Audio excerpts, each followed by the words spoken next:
and welcome to Corpse Club. This is your host, Bryan Christopher, and I am being joined today by Scott Drebit and Tamika Jones. Scott and Tamika, how are you doing? Very good. I'm so happy to be back with my Daily Dead family. It's been forever. I'm sorry. It has been too long. It has indeed. And I know I've been away for a while too. So this is a nice reunion. We are, of course, missing our leader, Jonathan, this eve. And Bryan is, of course, ready with his mellifluous tones to quell us into I don't know what I'm saying. What is quell anyway? I don't know. I was just going to let you kind of keep digging the hole because for once it wasn't me digging it. But yes, I'm sure I will do a bang up job, especially because the audience won't have to hear the 3 aborted attempts at me doing the intro and crashing and burning on them. So we can just someday. One take Christopher, that's me. So yeah, we're going to be covering a few different things today. We're going to be covering old season 4 slasher, Stranger Things, Prom Night, and our main course will be Netflix's Choose or Die, which came out a little earlier this year. Yeah, first we want to do a little catch up because I don't think the 3 of us have been together for ages. So, Scott, what you been watching lately? Well, me and the missus recently saw M. Night Shyamalan's latest film, Old, which came out last year, I believe, 2021 or early this year. I don't know. Of course, as we know, time moves funny, much as it does in this movie. I'm sure everyone knows the story. A group of tourists go to an island, a beach, and they start to age very, very prematurely. So again, it's basically a Twilight Zone episode. Pretty much self-contained to this one area. It's not good. It's I think it's poorly written. I think the dialogue is really bad in a lot of places. I think the development of the plot is poor. I think how it ends is kind of a shoulder shrug and whatever. So, and listen, I actually think that Shyamalan has been on an upswing in the past little while. I was a big fan of Split. I was a big fan of The Visit. Not so much Glass, but he's done some really good work lately. But this is one of those where I don't even know. It doesn't even feel to me like a swing, because this to me seems like the kind of thing like he would just it felt very first draftish, like something he would come up with and then put aside, but decided to go as the main course. Not a fan. It's a poorly acted as well. It should be noted. It's just not good. It reminds me of The Happening, and Michelle actually quite enjoyed Old when all was said and done. I was biting my tongue through the whole thing, and I just was not enjoying it. And I tried to. I'm up for the premise, but what's done with the premise is ultimately just really silly, and like I said, kind of shrugging the way it ended. So not a big fan of Old, but I'm always up for whatever he's doing next. Can I, since Derek's not with us, can I be Derek and give some trivia about Old? Yes, but if you're going to do that, you're going to need to take like 5 to 10 minutes to do it and spoil at least 3 plot points. And you also need to work Disney in somehow. Yes. Yeah. Oh no. So those are your parameters. I had it until oh man, I had it until the working in Disney somehow. Although, has Shyamalan directed a Disney property? No, I don't think so. Has he? Well, no. Oh, who knows? Go ahead and throw us that trivia. I'll see if I can give an assist with making some kind of vague connection to Disney. Nice. Thank you. Thank you for the assist. Okay.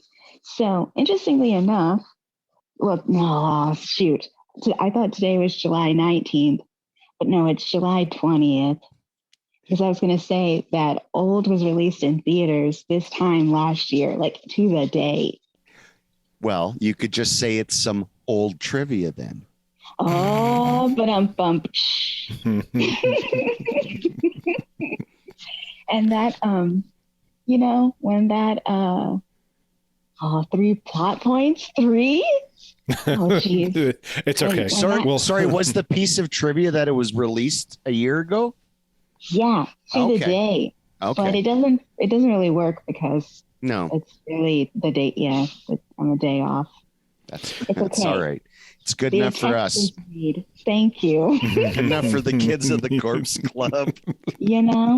I thank you. I'm a Corpse Club kid. I agree with you that the movie is not very good. But another piece of trivia, it's interesting because you mentioned that it felt like a first draft. But I think I learned that because I saw this last year. I don't know. I was thinking I needed stuff to watch. But didn't we all? Right. True. That actually it's based on an existing property. That's right. It's like I had heard that. I'd heard that as well. You're right. Yeah, I'd heard that as well. I haven't read the original comic either. Brian, have you heard of it at all? It was based on, I think, a graphic novel or something. Yes, right? Yeah. That rings a bell. And knowing kind of the direction the story goes, I feel like that probably translates better as a graphic novel. It was called like, was it like Monkey something? Monkey Wrench or Monkey Shines? A really weird title. Talk amongst yourselves. I'll look it up. Oh, talk amongst yourselves. But yes, that's right. I had heard that too, Tamika, that it was based on a graphic novel, and I didn't do any follow-up articles to see if it was faithful to it or whether it wasn't faithful to it. So I have no idea. Yes, I kind of heard based on the French language Swiss graphic novel Sandcastle by Pierre Oscar Levy and Frederick I was so Peters. close. Monkey Wrench. Sandcastle. Oh, it's this close. We warned Jonathan this was going to be a sloppy episode. We are living up to the hype. It's okay though. It's still good. Yes. It's still good. Sloppy doesn't mean bad. Exactly. We're like pizza. Oh, come on. No, it's a Sloppy Joe. It's right there. Yeah. It's right there. Okay. Sloppy Joe. Geez, Scott. Sorry. Well, for that, you're going to sit in the timeout corner, and I'm going to go over to Tamika and see what you've been checking out lately. Good call. Oh, gosh. It's been so much stuff, honestly. I mean, I have been all over the place, like stuff I've seen 1,000 times, like newer stuff, like older stuff that I've never seen before. So I honestly don't know where to start. Well, okay. So let's start with the newer stuff. Okay. The newer stuff. Oh, geez. Okay. Well, last weekend I finished, which I gotta say, I loved this season of Stranger Things, but it was like watching like 9 movies. It was such a process. Well, each one's like an hour and a half long at least, right? Yes, and I think like the finale was like 2.5 hours. Yes, it was like, I could not believe that. I saw the runtime. Okay, volume 2. All right. Oh, okay. I could do this because I mean, it's a really interesting season. I think it's the best one yet. But it was just so time consuming and it just like required so much energy. I remember back in season 1 when episodes were 38 minutes. I see what you're doing. No more. Those were the days. But they, it was kind of a shocker because it went from like maybe 45 minutes to like an hour 10, hour and a half. So it's like, whoa, like they're movies now. But I enjoyed it so much. It was good to see that, because one issue I've always had in past seasons was when a character dies, but they don't really like the characters don't seem to care. Not really, you know? I vaguely remember because I think I got up to around season 2, and if I'm not going to go on my like third rant on Stranger Things, if you want to, if any listeners want to hear that, they can go back to, I think it was a couple episodes ago. I'm not going to put people through that again, but suffice to say, I only really got through season 2. And it's funny you mentioned that, Tamika, because I have a distinct memory of the scene where Bob, Sean Astin's character, gets killed. Yes. Like, it's fairly glossed over. Like, it's, you know, he, like, in the moment, like, he kind of gets, like, you know, that slow motion sad moment or whatever, but then they're just kind of on to the next. Exactly. And I get it. You know, you are being chased by like otherworldly creatures, but there's no point really in that, even in like season 3, where we get some, oh, remember Bob? Or like Alexi? Is that his name? Yes. Like but there's a lot of that in this season. There's a lot of reflecting, and it's not even really stopping the scene, but it's just like woven into the show, you know, organically. Like, oh, remember this when this, you know, person died? Although to be fair, I don't like Billy. So I don't really like want to really remember him or feel sad for him because like F him, really. So, but no, it was just, and I feel like it's a darker season. Like the show grew up with like its main, I hate to even say this, but like the phrase main demographic. But I feel like it matured a lot. I was like, the kills are like, they've always been gory, you know, like with the demogorgons or whatever they're called, and those like dogs or whatever, and like the mind flayer. But I don't know, there's just a level like this, like Vecna. Oh, that was about to be a spoiler. Character villain. Well, I'll pop in here at this point. You know, it's been a couple weeks, so I am going to give a spoiler warning. Okay. So Tamika, if you want to dig in, please feel free. Okay, friends. Okay, here we go. So the Vecna character, like we find out that he's one. Like, you know how 11, she's like 11. Well, his number was 1. And, you know, I guess I don't think we've ever like known there to be a 1 before. I'm trying to think because, you know, back to previous seasons. So that reveal was really cool. I mean, there's the villain monologue, but just the way I guess they reveal it and then they show you like the upside down and like his world, like in his mind, it all works. It's not too cheesy. I mean, the show is very much like 80s nostalgia and things that played well, you know, in the 80s. So it's not so bad. But no, he's a really great villain. And the way that he would like break those kids' bones and like crush their eyeballs and stuff, that was intense, even for me. I've heard it's very crunchy, those sequences. Yes. Yeah. Some fun sound design. Yeah. He like goes for it, you know, just like crumple you up like paper, really. The special effects was like really good too. Like there's some money behind this season. Well, I mean, that's for sure. $30 million an episode. There is some money in this season. Yes. But it sounds like you're saying it shows on the screen. Oh, absolutely. I mean, I don't think this show's ever looked bad, you know, before. I've been really lucky to interview some of the VFX artists who worked on Stranger Things in the past. But just this season, it's like epic, you know? I mean, there's like new, like the upside down looks different. Then you have like Vecna's mind upside down thingy, whatever that is. And then you have like the destroying like the whole Hawkins, like just like splitting it in half, that sequence was cool. It's like, oh my God, what am I watching? Well, did you find the beefed up run times to be overly bloated, or do you think they did a good job at filling up the time? I will say I was never bored. It never, broke my attention, like lost my attention. But it was just because the subject matter was so dark, it just really it felt taxing to watch. It just sucked the energy out of you.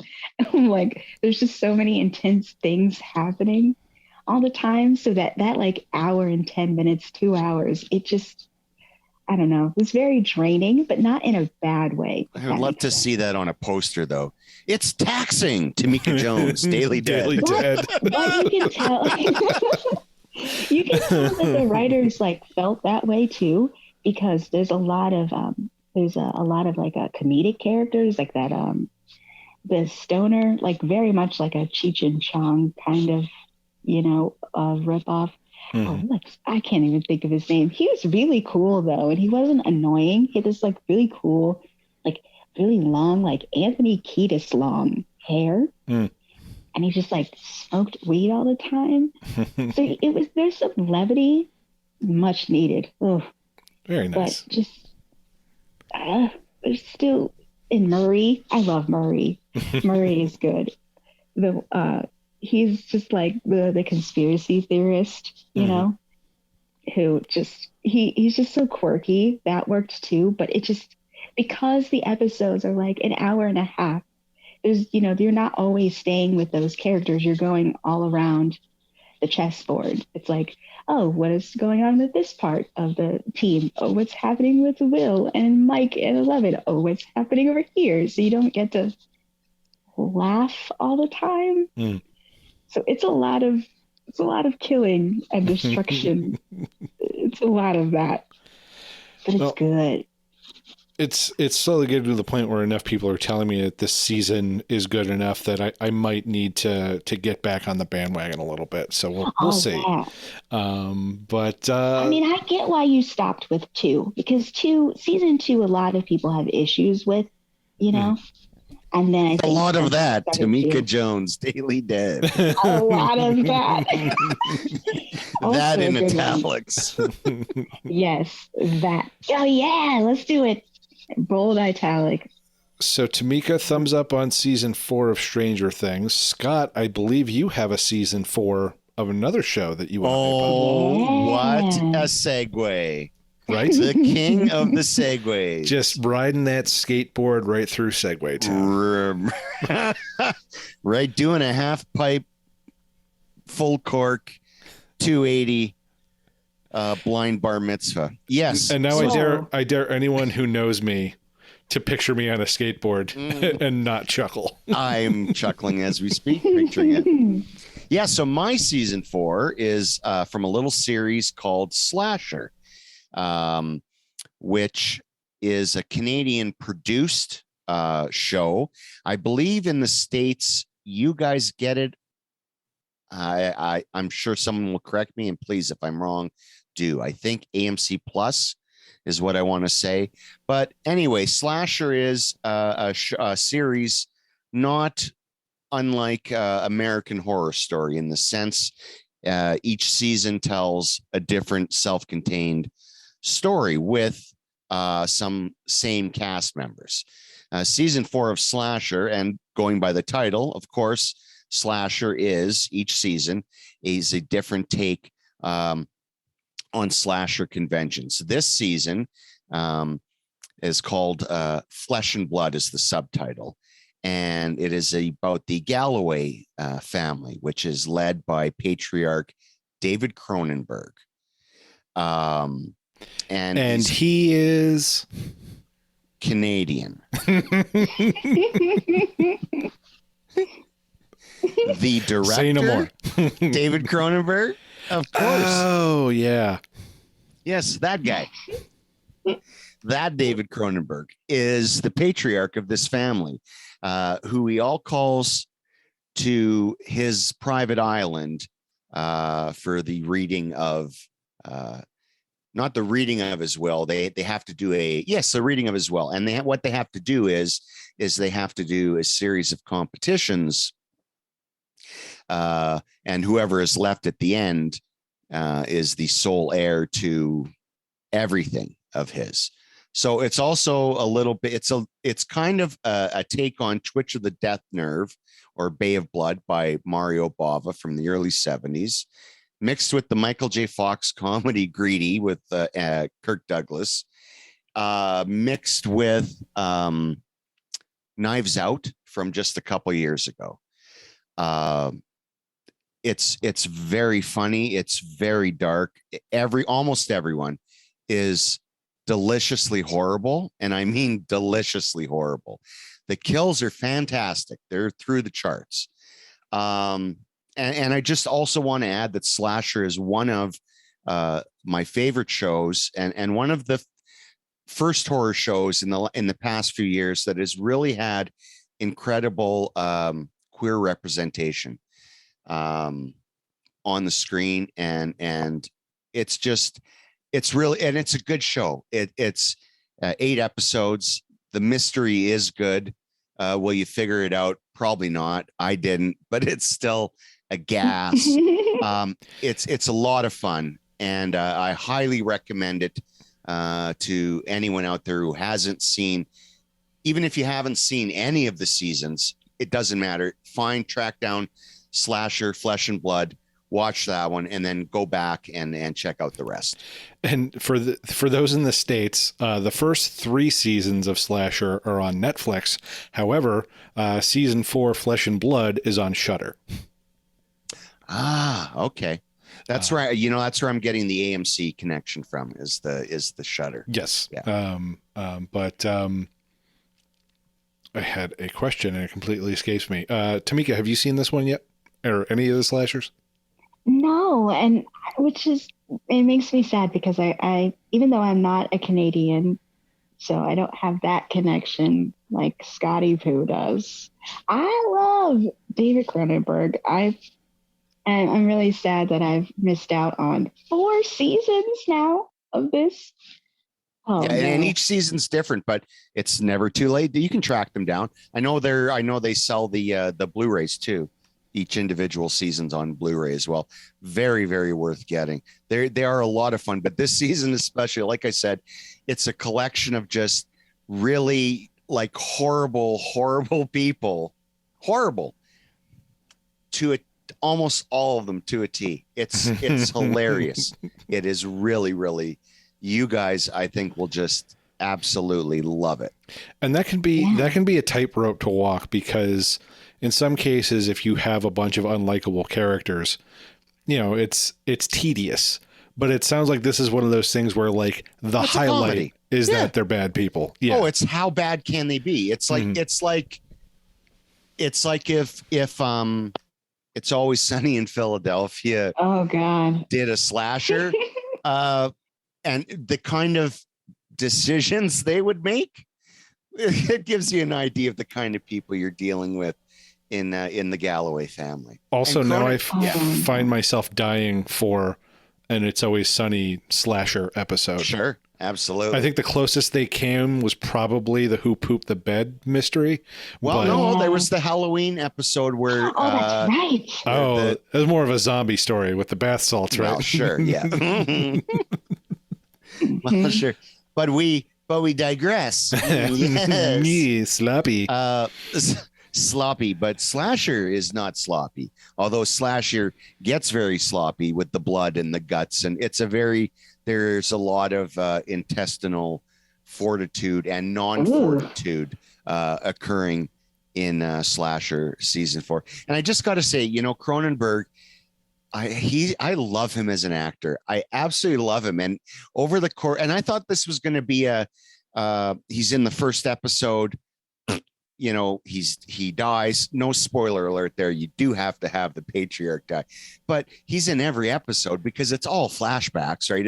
It's a murder mystery, right? You got to peel back onions, and he's in every single layer. And they'll go back 30 years and they dye his hair black. Right? It's like, That is great. It's like, yes, but he's so horrible. Like, you'll laugh out loud at some of the shit he says because it's just so jaw-droppingly awful of what he says to his family. It's wonderful. I also just love the fact that Cronenberg doesn't seem like the only way he'll take roles is if they're just like awful people. Nightbreed. He wants to do interesting people, right? Yeah. Maybe Jason X was more of a favor for a friend than a particularly interesting role. I don't know, but yeah, you're right. Like the doctor in Nightbreed, and the Galloway patriarch is easily my favorite Cronenberg character he's done. So everyone, if you haven't seen it, my God, get on Slasher Flesh and Blood, please. That's my pick of the week. No, it's not. It's my co-pick of the week because we're getting We'll get to your pick of the week in a bit. But before we do, because it's definitely going to be my pick of the week as well. Tamika, I think you got one more for us, right? Okay. So I've discovered a lot of I don't even really consider it older horror because I was born in the 80s, but I guess, it's not like, recent. So, but Scotty Poo, I don't mean to insult, No, please insult. He's very old. Make sure he knows it. I write about nothing but old movies. Why would I be insulted? True, and you were hurtful to us earlier. So. I wasn't hurtful just because I said that both of you are. No, I didn't. I said because I said Bryan was almost 40. That's what I said. This might have been before we started recording, but it might have been. Yeah. Audience, tell us by extension whether or not he was making fun of Tamika. So I said I was getting near 40. He made fun of me. And then Tamika said, Honor, no. I'm hosting. I will mute you. I was led to believe that the fact that I am approaching 40 means I am ancient. When Tamika said that she is also turning 40, Scott did some great backpedaling and said that, oh no, I wasn't talking about you. So apparently only certain people approaching 40 makes them old. Well, but I wasn't addressing her. I was talking to you. But if you are addressing me by saying that approaching 40 is old. No, I said you're approaching 40. You are old. Is what I said. So how can that not by implication mean that Tamika is also old? You're the one implying it, not me, man. No, no, there's no implication. It's a fact. He's just saying it. She is.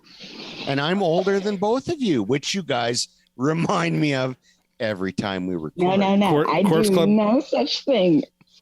Corpse Club listeners, please at Scott, at Phantasm2, tell him what an ageist piece of crap he is on behalf of everyone. See?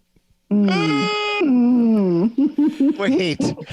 Yep. No. It's quiet, Grandpa. Than me. Quiet, Grandpa.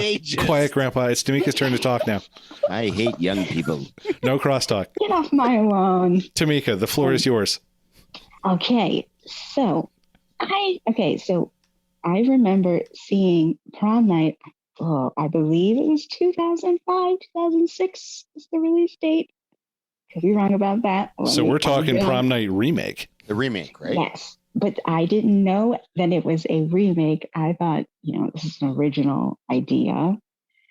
So I was very surprised when I think it was Google, my Google TV suggested Prom Night, I think 1980. And I saw Jamie Lee Curtis in the poster. And I was like, what? Prom Night? Okay, let me read the synopsis. Wait. I think I've seen this. But Jamie Lee Curtis wasn't in it. Oh my God. I saw the remake in theaters. Yeah. So Now, Tamika, I think you're insulting Scott because Prom Night is a Canadian classic, and you're just saying it didn't even exist. Now you step aside, son, for calling it a Canadian classic. The best thing Canada has ever produced. Ever. True. That and Glass Tiger. That's it. Not even maple syrup. Not even maple syrup is as good as the original Prom Night. You know what? Here's the thing with the original Prom Night. It's about to hurt my heart. No, I'm not. You know what? I think it's completely harmless. I think it's also completely dull. It's like really boring. And if it's shot at night, good luck seeing anything. That's kind of a Paul Lynch specialty if you've seen Humongous. Some people do day for night shooting. He does night for more night. Night for more night, please.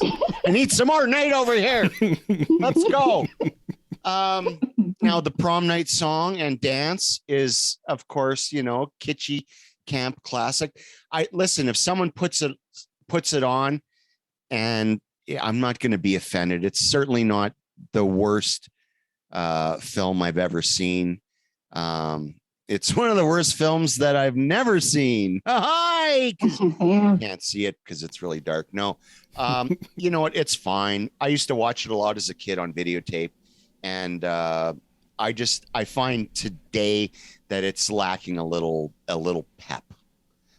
Especially since there's so many slashers right from around that time period that offer a lot more of what Prom Night is giving you a very tame version of. Oh yeah, for sure. I think the kills are kind of done off screen, or they are very tame, but I'm okay with that because I don't always need. But no, because you do get that jerk who was gonna they were gonna tie up Jamie Lee Curtis and her. Oh yeah, the knockoff Carrie couple, the knockoff John Travolta, yes, Nancy Allen couple. Yeah. Right.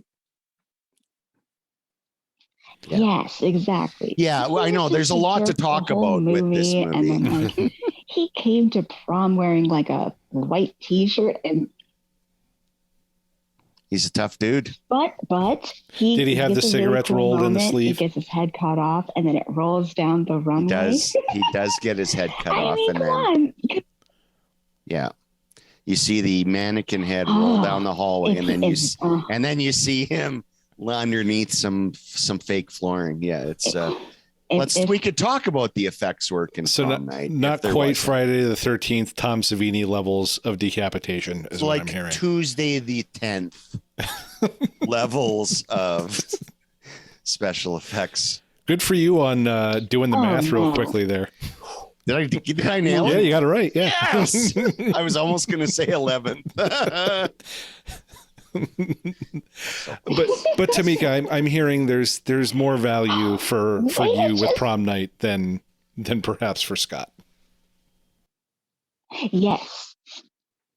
So Tamika, you were saying there's a sequel to the remake of Prom Night? Or the original? Because we know the sequels to the original. No, there appears to be a sequel. There's a sequel to the original. Oh yeah, absolutely. There's many. Oh yeah, no. There's a sequel to the original. There's three. The sequel for the original is, I think, much more well loved and appreciated than the original. There's 3 of them? Yeah. Prom Night 2 is awesome. It has nothing to do with Prom Night 1 other than being taking place at the same school. Yeah. No, yeah. And it's miles better.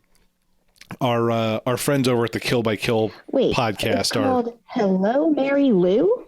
Yeah. Wait, it's called Hello Mary Lou? Yeah.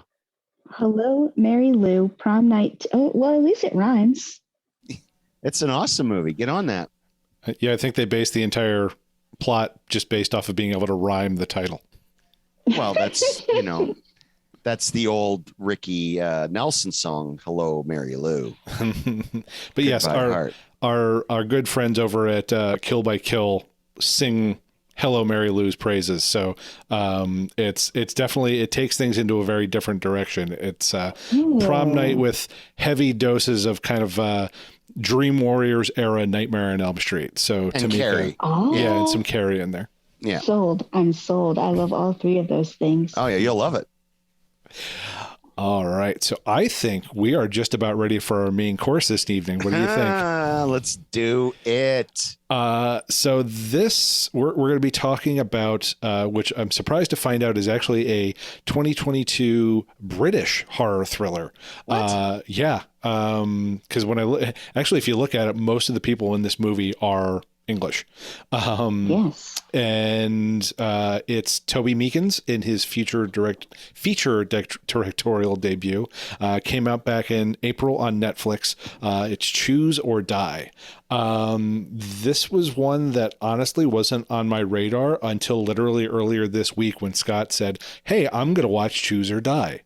And so about 15 minutes later, like, we get a text in the group chat that's just like, "Oh my God, I think I might have stumbled on like dopey gold." And so I dug in myself, and it is indeed a big bowl of stupid delight. It is about this cursed game called Cursor. It's like this old interactive, it's like those old text-based games where they'll say, it'll just have a line says, "This is the situation. Do you want to do this or this?" And so what we find out very quickly is that the this or this will actually happen in real life, and it's going to be bad things, and you need to choose one of them or you will die, as it literally says in the title. And so our main characters are Kayla, played by Iola Evans, who is a college dropout working as a window cleaner. I would say her story is bordering on stereotype. This is not a movie that is going to be very subtle or working in any kind of nuance. But I will say Iola Evans is really good in the role. And she is friends with Isaac, played by Asa Butterfield. They are both kind of well-versed in video games and programming and all that good stuff, which of course makes them at least somewhat capable of figuring out what's going on with this cursed game. There is also an appearance from Robert Englund, who does the voiceover. It's actually like a fictionalized version of himself, because like in the voiceovers, he's actually saying like, "Hi, this is Robert Englund." So he's clearly, it's Robert Englund, so he's going to wring every little bit of ham that he can out of the role. Does the same here to wonderful effect. And yeah, this is a movie that is just, it takes subtlety and flushes it down the toilet and jams it down with a plunger. So there are lots of jump scares, lots of loud noises, lots of loud music, but damned if this movie wasn't fun. Mm-hmm. It gets really weird. And like you said, it seems like a tamer kind of movie, but it gets really weird, especially in the third act. And maybe this is the point where we say adios spoilers ahead, because this movie is nothing but spoilers. Yeah. So I would say if you haven't seen it yet, and you really should, stop, go watch it, come back and listen, because it's only 85 minutes of your life. And, we have found that 85 minutes can seem a lot longer in the wrong hands, but this movie clips along at a nice pace. So yeah, definitely check it out if you don't want to get spoiled. And it's very hard to talk about it without talking spoilers. Yeah, sorry, you go ahead, Tamika. That was our first collision of the evening. It's okay. Just rub the bumps on your heads and you can move on. I'm good. Okay, Scotty Boo. Slappy. So good. True, sloppy. No, I agree. When a movie is bad or you're not having fun, like it's doing things right, but it's not gelling. It's not, just clicking together. That can be a really long ass 85 minutes. But this was just so silly. The characters make a lot of dumb decisions that just infuriate you. And it's like, why are we doing this? Because my blood pressure is through the roof now. But at the end, the whole time, you're just having so much fun. And you're like, what are they going to pick? And then there's like this really cool moment. I think it is in the third act where Kayla's mom, gets attacked by this, like, I'm assuming a giant rat. No, we got to talk in depth about this. This is actually, I think it's like towards the end of the first act. It's fairly early in the movie. Okay. But like, this is like, the closest thing I can compare it to is actually Dallas's death scene in Alien, where they're watching it. They're like watching his motion sensor move. It's that, but as like an 8-bit video game. I was thinking Freddy's Dead. Now you're playing with power. Oh God, yeah. There's I mean, the fact that Robert Englund is literally in it. Yeah, there's definitely. And he's doing the voice. And there's one scene, and it's one of my favorite scenes, which I have to go back and watch this again really soon, because I think I'm going to have a lot of favorite scenes with this movie. But as we're describing, there's a video 2D display of, and I don't know what kind of games you call those, scrolling. I guess it's scrolling video game. It's almost like a dungeon crawl game. Yeah, like a dungeon crawl game. And this creature is chasing the mother in her house. And so the screen is a layout of the house, like a blueprint plan with the top off. And you see the creature in one room and you see the mom in the other. And that's all you see is this cartoon display, and it's playing out as suspense. And for some goddamn reason, it actually works. But it's also funny because you hear Englund saying, the meat is not in the bedroom. And then, oh, the meat is in the bathroom. Well, the clever twist on this is that she realizes, again, it's, you need to choose, like the whole thing is, you're saying, like, what room do you go into? And she thinks that she is kind of helping her mom escape. And she realizes very quickly that the game is actually forcing her to choose where the rats are going to go. And if you want to win the game, they need to get to where the meat is. And I think what's good about this movie, and Tamika, you had mentioned people making a lot of bad decisions. The kind of slack I give that is that this is a game designed to make you make bad decisions. Yes, you're under pressure. True. You don't really know what's going on because you're just thrown into this game with no context.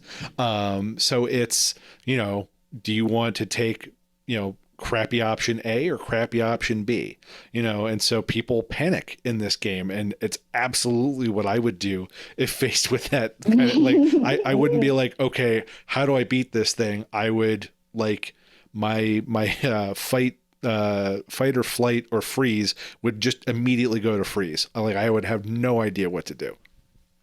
Oh, okay. You know what it is?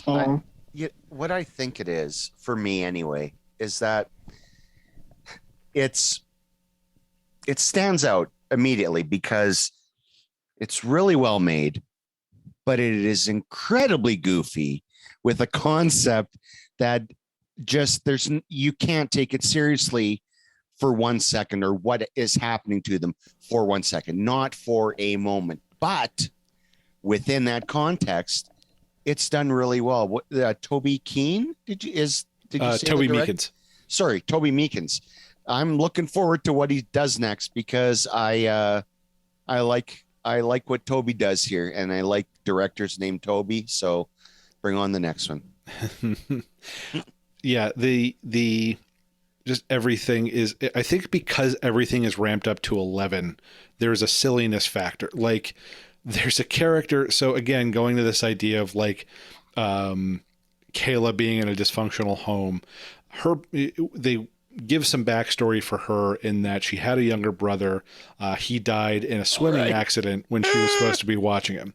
And so her mom apparently immediately resorted to like heavy drug use, which part of the subplot is there is a guy, I believe his name is Lance. Lance, baby. Who is just like, think of like if they pulled a guy out of Reefer Madness that was just like oozing with like drug dealer malicious intent. Like he's got a ponytail and he's constantly hitting on Kayla and like he's just continually giving heroin to Kayla's mom. Like it's like while looking after her. In real life, this is all awful and tear inducing. In this movie, it is the funniest damn thing I have ever seen because it's just so overwrought the way they play this character. And it doesn't make sense because he like gives her heroin and then he's like, "You gonna look after your mom?"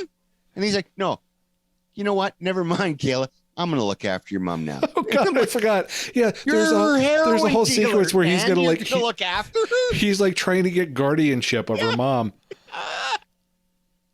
It's the most ridiculous thing, but it's like absolutely ridiculous, but played with a straight face, and it's crucial. This would be for me a great pairing with Wish Upon, which is another favorite of the past few years. Wish Upon and this together, side by side, would be crying. That's 3 hours of joyous laughter cry. Scott, I have resisted your Wish Upon entreaties for a long time now, but if you're saying that this would be, it fits well with the vibe of this movie, you might have found a way to sell me on it. Is this what you needed to hear? All right, man, get on it. I'm going to hold you to that. Finally. Because you're going, if you love this, you're going to love Wish Upon. Oh my God, yes you are. Oh yeah. Ryan Philippe digging through the garbage. It's Wish Upon is bizarre too. It's very bizarre. I'll put it on the list. Yeah. Yes. Yes. So Tamika, I know it'd been a little longer since you'd seen this one. Obviously we all love the video game scene, but are there any other standouts from Choose or Die for you? Oh my goodness, yes. I agree with you when you said that everything is ramped up to 11, and that just makes it silly. But I also think because everything just feels so, well, no pun intended, life or death, that it's also intense and like really interesting too, and it starts off early, and I love that too. I mean, I like a good slow burn. I feel like that's very necessary sometimes. But I also like it when these kinds of movies don't do that. Like, this is the anti-slow burn. True. We're just going to slide like 5-10 minutes. We're just going to slide right into this. And I love that because when Kayla's at the coffee shop and the game, makes her like choose, like I forget the choices. The eating of the glass. Oh no. Yes, with the waitress. Yes. Oh, bless. That's an example of making a really dumb decision, I thought. Because she's like spending all of her time like, stop eating the glass. Stop it. Stop. It's like, okay, after a minute of that, and she's not stopping, we need to move on to something else. Like, anything else. Just stop wasting your time, like, trying to convince her to stop doing this one thing that she's clearly not gonna do. And that's one of those things where like logically in the real world, yeah, that like, it has some logic holes to it, but cinematically it works so well. Just watching her desperately try and pull this woman's like glass-filled hands away from her mouth. Well, and like the woman playing the waitress she's nailing it in terms of like, you can see in everything, like, she doesn't have control of her own body in this scene. The game has taken over, and seeing the panic in her eyes while the rest of her body just keeps doing that. I'm just like, oh, that was one of the, like, as much as I love the the video game scene, I think that was probably the most cringe inducing scene in the movie for me. Absolutely. And it's like early. Like there's no like, okay, dip a toe. Like, no. We're just pushing you into the deep end with this. But then you get to the third act, and the movie like flips itself on its own goddamn head, because then you bring back the character from the beginning of the movie who sets off the revival of the Choose or Die game. Yeah, character actor Eddie Marsan. Thank you. And he's so good in this. Yes, so good. And you're not expecting him to be back in the movie, but here he is. So I don't even want to try to explain the plot of how she ends up at his house, as he is the originator of the revival of the game. And then they end up reversing bodies or something in a curse. And Brian, help me out here. It's confusing, but brilliant. There's this really great sequence where the game basically says, okay, it's time for your boss battle if you want to win this game. Right. And kind of in the background, and like I said, we're getting into, I think we already said, full spoiler territory. Oh yeah. But the whole, what they find out is that this game it's basically a curse that has been turned into a video game. And it's based off of whoever curses the person to play this game will benefit from the other person's pain. And so as she's playing this, Kayla realizes, or she gets told by the game that she needs to go. If she wants to win, she needs to fight the boss. And the boss is Eddie Marsan's character, who is, so like, we talk about how it makes you make these like impossible choices. And for him, it was basically like he's got a wife and a son, and it made him choose between like body parts of theirs that were going to get cut off. And so you kind of see the initial stages of that, and then it cuts forward 3 months. So by the time she gets back, he's basically living this very like surreal. His wife and his son are basically just like hostages in their house. They're missing body parts. It's this surreal, almost like David Lynchian looking kind of a scene. But when Kayla and Hal, who is Eddie Marsan's character, face off, the twist is that whatever damage is done to the other person is actually inflicted on their enemy. So you kind of find this out, like at one point, Hal tries to hit her in the head with a plate. And when he does it, his head goes back and he starts bleeding from his head. And watching as they realize how that, like the ramifications of that and how they use that against one another is so surreal, so freaky. So funny in certain ways. Absolutely. I will say Hal's death is, like, it's not the goriest scene, but it's hard to watch. Yes. Yeah. If you ever wanted to see what somebody looks like, I'll just say, if you want to see what somebody looks like drowning while not underwater, they do a pretty good job at conveying that. So, I'll say at this point, it sounds like we've just kind of done a Chris Farley, like, remember, like, moment through moment of the movie. Nothing we're doing, I think, is doing it justice. You'd need to like see it in all its glory to really get a sense for how ridiculous and fun this movie is. But I think it should be emphasized to people too. Like it's well made. It's well acted.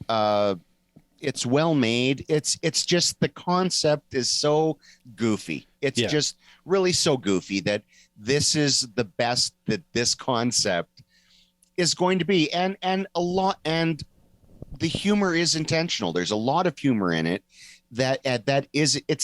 it's the humor of absurdity, I think is what it is in some scenes, and some scenes it's flat out splatstick. No, this isn't one of those things where it, like, incompetence accidentally backed into an entertaining movie. No, it's a ridiculous concept that I think they're all aware is ridiculous. So they go ahead and turn all those dials up to 11 and just roll with it. Mm-hmm. That's They right. lean very hard into it. Absolutely. So yeah, make sure, Brian, that you get on that Wish Upon, Okay. and then we can have Promise. a discussion finally about Wish Upon, Yes. because that is kith and kin with this bad boy. All right. You finally sold me. All right. Well, with that, I think that brings us to to the end of another episode of Corpse Club. My work is done. Basically, an hour-long path to get me to see Wish Upon.